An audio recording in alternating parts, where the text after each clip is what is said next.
बच्चा जन्म ले और आप उस बच्चे से ये कह दो कि जन्म लेते ही वो चलने लगे तो वो चलना सीख जाएगा। इसीलिए कहा जाता है कि जिंदगी में जब तक गलती नहीं करोगे तब तक आपको सीख भी मिलने वाली नहीं है।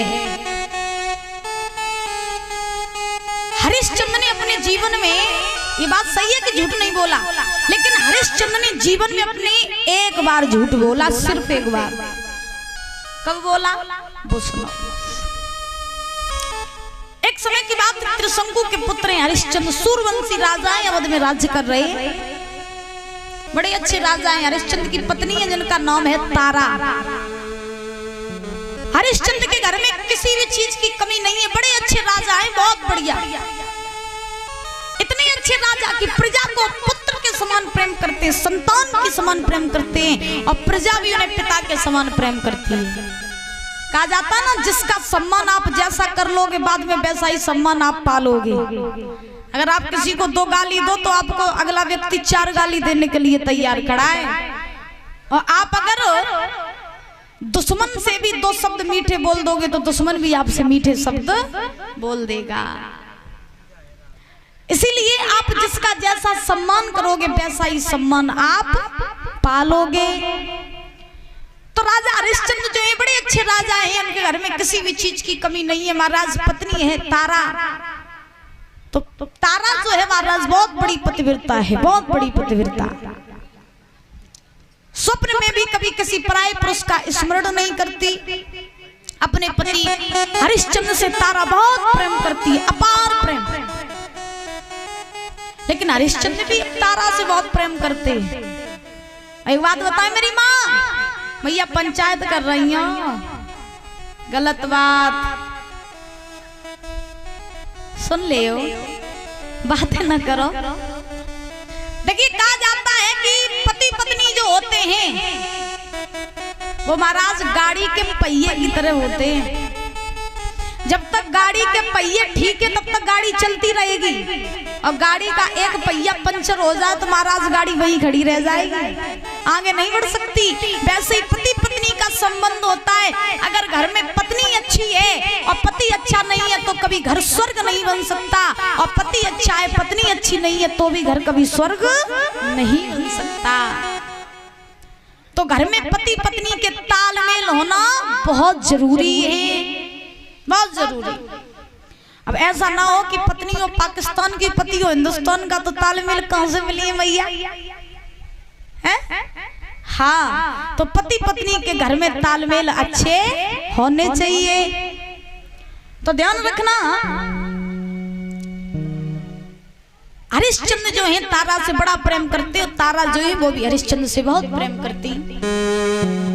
हरिश्चंद्र के घर में किसी भी चीज की कमी नहीं है, खूब धन दौलत भरी पड़ी है, राजपाट है, हर चीज है। लेकिन महाराज कहा जाता है ना, मनुष्य जब पृथ्वी पर आता है तो किसी न किसी चीज से हमेशा दुखी रहता है। अगर किसी के पास में पैसा है तो किसी के पास में संतान नहीं है, और संतान है तो किसी के पास पैसा नहीं है। कोई संतान से दुखी, कोई पैसा से दुखी, कोई हारी बीमारी से दुखी, लेकिन दुनिया में सुखी कोई नहीं, कोई सुखी नहीं। अब भैया हुआ ऐसा कि हरिश्चंद्र जो है बहुत धन दौलत उनके घर में है, लेकिन कमी है तो केवल एक ही बात की कि उनके घर में कोई भी संतान नहीं है। और कहा जाता है ना, बिना संतान के घर शमशान जैसा लगता है। तो हरिश्चंद्र जो हैं बड़े उदास रहते हैं कि परमात्मा ने मुझे सब दुख सुख दिए लेकिन एक संतान का सुख नहीं दिया। अगर मेरे घर में एक संतान हो जाती तो मेरा जीवन बड़ा ही सुखमय हो जाता। और जिसके संतान नहीं होती है ना दादा, उसका समाज में सम्मान भी नहीं होता है। तो हरिश्चंद्र जब अपने राज्य में घूमने के लिए जाते तो लोग उन्हें निर्वंशिया कह के बुलाते, तारा को बांझ कह के बुलाते। अब जिस मैया को बांझ कह के बुलाया जाए, जिस पिता को निर्वंशिया कह के बुलाया जाए, बताओ उन मैया और पिता पर क्या बीतेगी। तो हरिश्चंद्र बड़े उदास हैं, बहुत उदास हैं। एक बार हरिश्चंद्र सभा में बैठे और जैसे ही सभा में बैठे तो बैठने के बाद में महाराज हरिश्चंद्र के पास में वरुण देवता आए। तो वरुण देवता आए, हरिश्चंद्र को उदास देखा, बोले राजन क्या बात है, तुम इतने उदास क्यों? आज से पहले मैंने तुम्हें कभी उदास नहीं देखा, क्या बात है, आज उदास क्यों हो? हरिश्चंद्र ने जवाब दिया, महाराज उदास तो मैं इसलिए हूँ कि भगवान ने मेरे साथ बहुत बुरा किया। क्या बुरा किया?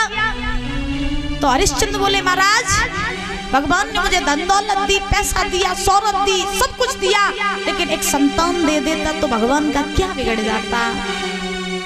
बिना संतान के धन दौलत बेकार दिखाई देती है। नाथ मेरे घर में कोई संतान नहीं है, मैं इसी चीज के लिए बड़ा ही कष्ट में रहता हूँ। तो वरुण देवता बोले, तुम चाहते क्या हो?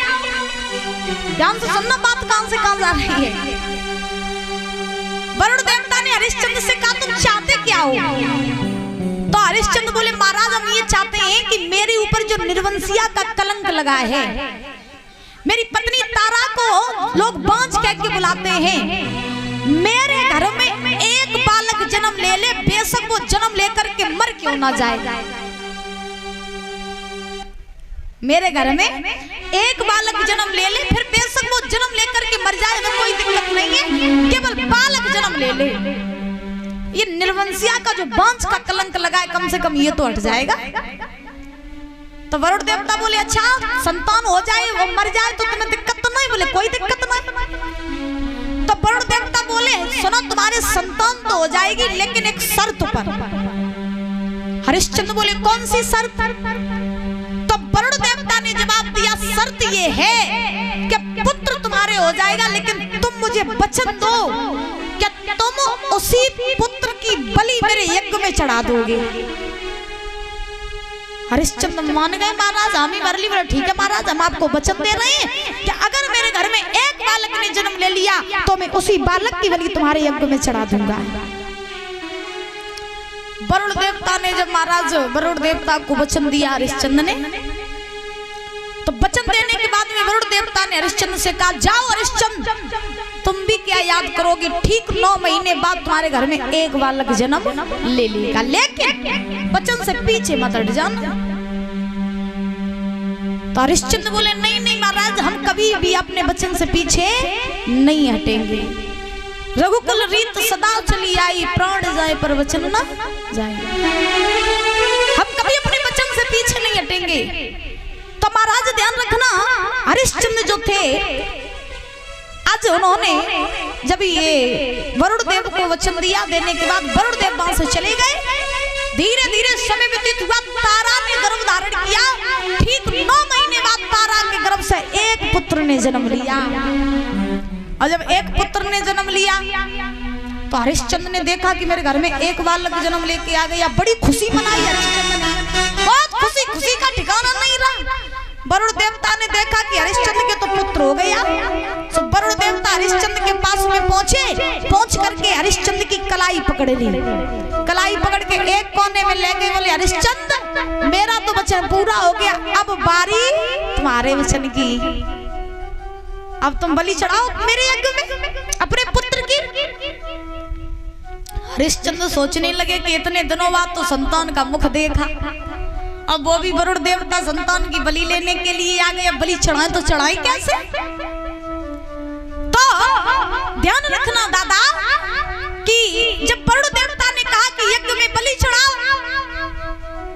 तो हरिश्चंद्र ने कहा, महाराज मैं बलि तो चढ़ा दूंगा, लेकिन अभी बालक ने हाल ही में जन्म लिया है, तो अभी बालक ज्यादा छोटा है। जब मेरा पुत्र 6 महीने का हो जाए तब हम बलि चढ़ा देंगे। हरिश्चंद्र ने बातों में फांस लिया वरुण देव को। तो वरुण देवता बोले, चलो ठीक है कोई बात नहीं, 6 महीने तक का मैं इंतजार कर रहा हूँ, जब तुम्हारा बालक 6 महीने का हो जाए तो तुम बलि चढ़ा देना। बोले ठीक। वरुण देवता वहां से चले गए। धीरे धीरे धीरे धीरे समय व्यतीत हुआ। वो बालक हरिश्चंद्र का 6 महीने का हुआ। संतों के द्वारा नामकरण संस्कार करवाया तो उस बालक का नाम पड़ा रोहितास। रोहितास नाम पड़ा। अब वही रोहितास 6 महीने के हुए। वरुण देवता फिर आए, बोले हरिश्चंद्र अब बलि चढ़ा दो। अब हरिश्चंद्र दिन ब दिन पुत्र पुत्र के मोह में फंसते जा रहे हैं। अब वरुण देवता है बोले हरिश्चंद्र बलि चढ़ा दो। हरिश्चंद्र बोले महाराज बलि तो मैं चढ़ा दूंगा, लेकिन अभी ऐसा करो बालक भी 6 महीने का तो ही हुआ है, जब मेरे बालक के दूध के दांत निकल आए तुम तब आना। बालक के दूध के दांत निकल आए तब आना। वरुण देवता बोले कोई बात नहीं, इतने दिन इंतजार कर लिया, थोड़े दिन और सही। वरुण देवता से चली गई, रोहितास के दूध के दांत निकल आए। वरुण देवता फिर आए बोले हरिश्चंद्र अब बलि चढ़ा दो। अब हरिश्चंद्र बोले महाराज बलि तो मैं चढ़ा दूंगा, ना मैं कहीं जा रहा हूँ, ना आप कहीं जा रहे हो, ना बेटा कहीं जा रहा है। ऐसा करो बलि तो मैं चढ़ा दूंगा, लेकिन अभी नहीं, बलि मैं तब चढ़ाऊंगा जब मेरे बालक के दूध के दांत गिर जाए, जब ओरिजिनल वाले दांत आ जाए तब चढ़ा दूंगा बलि। वरुण देवता बोले ठीक कोई बात नहीं, इतने दिन इंतजार कर लिया, थोड़े दिन और सही। वरुण देव फिर से लौट गए। अब रोहित के दूध के भी दांत गिर गए महाराज। जब नए दांत आने लगे, तारा को पता चला कि मेरे महाराज हरिश्चंद्र मेरे पुत्र की बलि यज्ञ में चढ़ाना चाहते हैं। तो तारा ने जवाब दिया मेरे होते हुए मैं अपने पुत्र को यज्ञ में चढ़ने नहीं दूंगी, क्योंकि माँ ऐसी होती है कि माँ बच्चों के सारे दुख अपने ऊपर ले लेती है। तो तारा ने रोहित को अपने पास में बुलाया, रात का समय गोद में बैठाला, बोले बेटा यहाँ से भाग जाओ, भाग जाओ, और अगर तुम यहाँ रहे तो तुम्हारे पिता तुम्हारी बलि वरुण देव के यज्ञ में चढ़ा देंगे, इसलिए भाग जाओ। तो तारा ने रोहित को भगा दिया जंगल में। वरुण देव हरिश्चंद्र के पास में आए, बोले हरिश्चंद्र अब तो बलि चढ़ाए दे। अब महाराज बेटा घर में होवे तब तो बलि चढ़ाए, बेटा ही घर में नहीं है। तो हरिश्चंद्र ने वरुण देव से कहा महाराज बलि अब चढ़ाए तो चढ़ाए किसकी, बेटा ही नहीं है। वरुण देव बोले बेटा नहीं है, कहाँ चला गया तुम्हारा बेटा? हरिश्चंद्र बोले महाराज वो तो डर की वजह से भाग गया जंगल में। वरुण देव बोले इसका मतलब तुमने मेरे साथ में कपट किया, तुमने मेरे साथ में छल किया है। हरिश्चंद्र जाओ, हम तुम्हें छोड़ेंगे नहीं। मैं तुम्हें ये श्राप देता हूँ कि तुम्हें कुष्ठ रोग हो जाए। श्राप दे दिया। वरुण देव वहां से चले गए। अब बताओ हरिश्चंद्र झूठ बोल गए कि नहीं बोल गए? हाँ। अब हरिश्चंद्र जो है वो महाराज जब श्राप दिया वरुण देव ने, तो हरिश्चंद्र बीमार होकर के गिर पड़े, कुष्ठ रोग हो गया हरिश्चंद्र को। अब हरिश्चंद्र इतने बीमार कि उठाई नहीं जा रहा। रोहित को पता चला, जंगल में कुछ लोगों ने खबर पहुंचाई, बेटा तेरा बाप बड़ा बीमार है, चला जा अपने पिता को देख ले आखिरी बार, और अगर तू गया नहीं तो तेरा बाप मर जाएगा। रोहित आए हरिश्चंद्र के पास में, तो रोहित ने जवाब दिया बाबा ये आपकी दशा कैसे हो गई? तो हरिश्चंद्र ने कहा बेटा मुझे वरुण देव ने श्राप दिया है, इसलिए श्राप के कारण मेरी दशा हो गई।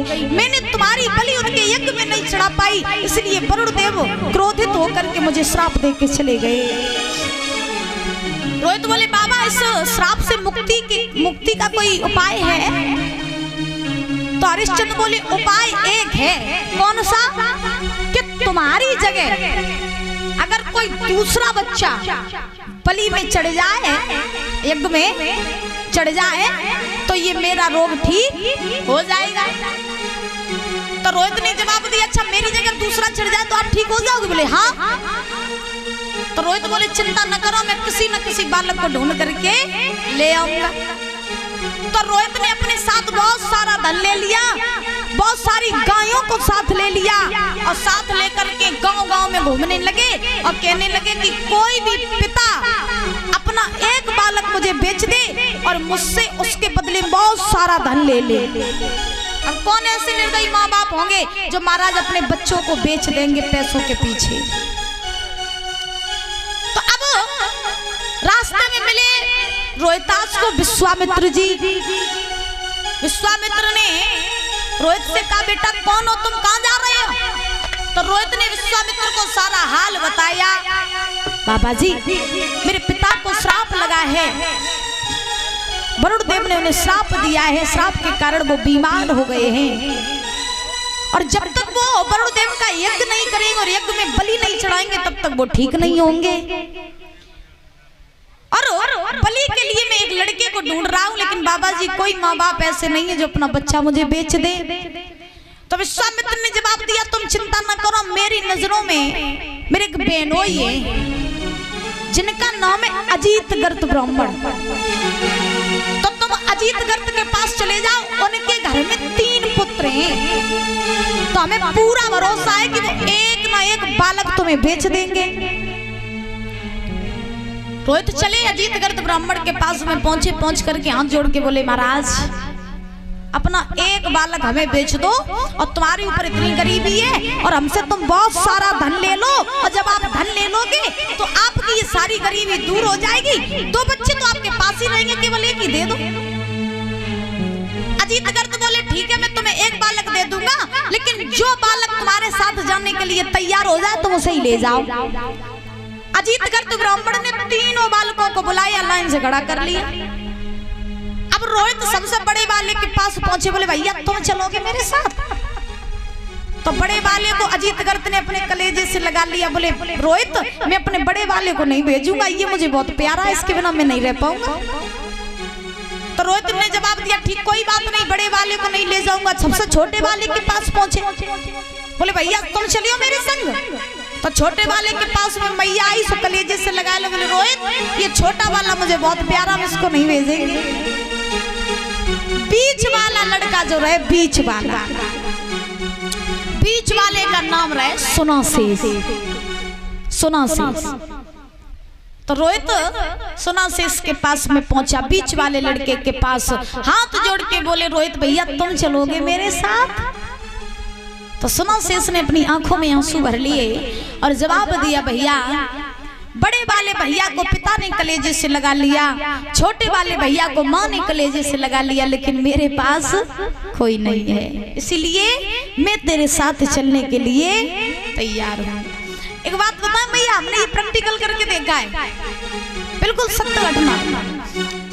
अगर घर में 3 बच्चे हो ना, 3, बिल्कुल सही बात बता रहे हैं, घर में जो 3 बच्चे होते हैं तो जो सबसे बड़ी संतान होती है वो पिता को ज्यादा प्यारी होती है, और सबसे छोटी वाली माँ को ज्यादा प्यारी होती है, और बीच की संतान बीच में ही अटकी रहती है। बीच वाले ऐसी बात नहीं माँ बाप प्रेम नहीं करते, प्रेम तो बीच वाले को भी करते, लेकिन बेचारों वो बीच को बीच में ही अटको रहा था, न तो आगे को न तो पीछे को। हाँ तो महाराज ध्यान रखना। सुनासेस ने रोहित से कहा, भैया मैं तुम्हारे साथ चलने के लिए तैयार हूँ, क्यों? क्योंकि आप मेरे बदले मेरे पिता को बहुत सारा धन दे दो, क्योंकि मैं चाहता हूँ कि मेरा ये जीवन मेरे माता पिता के लिए बलिदान हो जाए। जब तुम मुझे ले जाओगे तो मेरे बदले तुम बहुत सारा धन दोगे मेरे पिता को, तो मेरे पिता की सारी गरीबी दूर हो जाएगी, और मैं मर जाऊंगा तो कोई बात नहीं, मैं मुझे मर जाने दो, ये तो मेरा भाग होगा जो मैं अपने माता पिता के लिए बलि पर चढ़ जाऊंगा। ध्यान रखना, आज रोहित ने बहुत सारा धन दिया अजीतगर्त ब्राह्मण को, और दे करके दादा सुनासेस को अपने साथ लेकर के हरिश्चंद्र के पास आए।